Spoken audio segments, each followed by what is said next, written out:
Salam sama gaay dal leen ak jàmm sama chaîne YouTube bi ci vidéo bi nag dama leen bëgg no wan nan ngeen def ba créer ñaari réseau. Par exemple nga am ngeen benn connexion wifi léegi comme ça ñaari wifi moom ngeen di créer ci benn wifi. Par exemple ma jox leen benn exemple tey ngeen abonné par exemple nga am benn wifi sa kër nga am ay invité bëggoo ñu connecté ci sa wifi bi nga xam ne moom mooy sa wifi kër bi nga xam ne ñëpp moom la ñu connecté mooy wifi réel bi quoi mais bi muy ñëwaat rek mën nga créer beneen ba nga xam ne invité par exemple nga koy tuddee bu bokk la par exemple famille un exemple rek léegi par exemple invité bi nga xam ne képp koo xam ne ñëw na bëgg connecté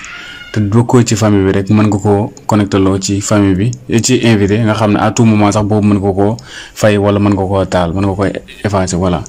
nga xam ne daal en tout cas yow mën nga koo contrôler ba nga xam ne du affecté sax waa kër gi fekkee connexion bi dafa yéex wala quelque chose comme ça voilà. li yomb la te tamit vraiment am na solo fekkee da ngay am ay gan pour nga def ko nag mën nga dem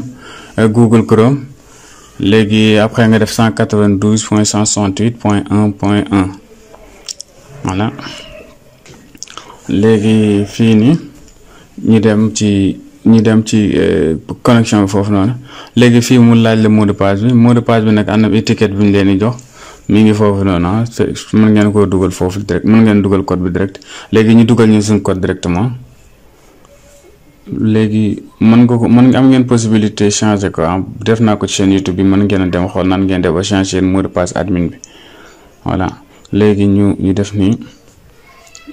ñu retourner bi que ñun bëgg ñoo changer mot de passe voilà ñu xaar tuuti léegi soo connecté da ngay bës foofu noonu léegi saa yi ci administrateur mën naa def modification yi may dem ci wifi léegi su ma demee ci wifi nag ma dem wàcc léegi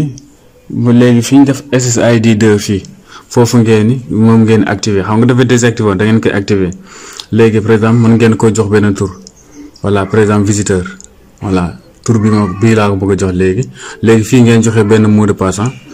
léegi man damay changer mot de passe par exemple invité par exemple invité voilà arobase 1 2 voilà léegi li mooy mot de passe léegi ma copier ko nga xam ne su ma koy dugal du ma sonn léegi fii 7 personnes lu ñu wax ne moom la ñuy connecté peu important c'est pas trop important léegi ngeen def appliquer ngeen def ok voilà léegi la créé naa beneen wifi premier wifi mi ngi tudd Airbox 7217 léegi wifi bi moom laa connecté jamono ji voilà gis nga moom laa connecté léegi am na beneen wifi bu ma créé léegi damay déconnecté ci Airbox 7217 bi pour connecté ci wifi visiteur bi voilà léegi visiteur bi ngi noonu ci suuf léegi ma bës léegi ma collé mot de passe bi voilà léegi ma collé mot de passe bi xaar leen voilà léegi gis nga léegi connecté naa ci visiteur bi nga xam ne moom laa ko créé léegi jërëjëf sama gars yi fii la ñuy yemale vidéo fekkee neex na maa ngi ñaan ngeen abonné sama gars yi jaa ngeen jëf